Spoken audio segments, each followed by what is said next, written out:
आपने कभी बहती हुई नदी को ध्यान से देखा है? बड़ी तेजी के साथ अपने ओरिजिन पॉइंट से बहना शुरू करती है। शुरुआत से ही उसका लक्ष्य अपनी मंजिल सागर को प्राप्त करना होता है। रास्ते में हजारों बाधाएं पर भी वह लगातार बहती रहती है। भले ही कुछ जगहों पर उसकी रफ्तार कम हो जाए, लेकिन वह रुकती कभी नहीं है। अपनी सुरीली आवाज के साथ बहती हुई नदी अपनी मंजिल की ओर लगातार बढ़ती रहती है और कैसे भी हो अपना लक्ष्य प्राप्त करके ही रहती है। सोचो, यदि नदी बीच में ही बहना छोड़ दे तो क्या होगा? उसका पानी ठहर जाएगा और वह कुछ ही दिनों में सूख कर नष्ट हो जाएगी। दोस्तों, यही हमारी लाइफ में होता है। यदि सफल होने के लिए आप कोई लक्ष्य तय करते हैं तो उस लक्ष्य तक पहुंचने से पहली शर्त यह है कि आपको लगातार अपने लक्ष्य की ओर बढ़ते रहना है।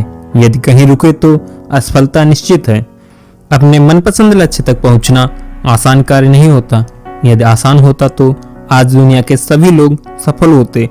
सफलता के रास्ते में बहुत सी बाधाएं सामने मुंह फैलाए खड़ी रहती हैं। ये बाधाएं हमें रोकने की पूरी कोशिश करती हैं।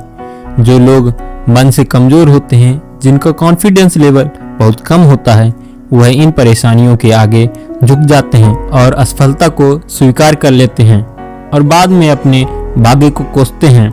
लेकिन आप जैसे वीर इन परेशानियों का सीना तान का सामना करते हैं। भले ही टारगेट तक पहुंचने की स्पीड में कुछ समय के लिए कमी आ जाए, लेकिन रुकते कभी नहीं है। और जो रुकते कभी नहीं है, उन्हें अपनी मंजिल तक पहुंचने से कोई नहीं रोक सकता।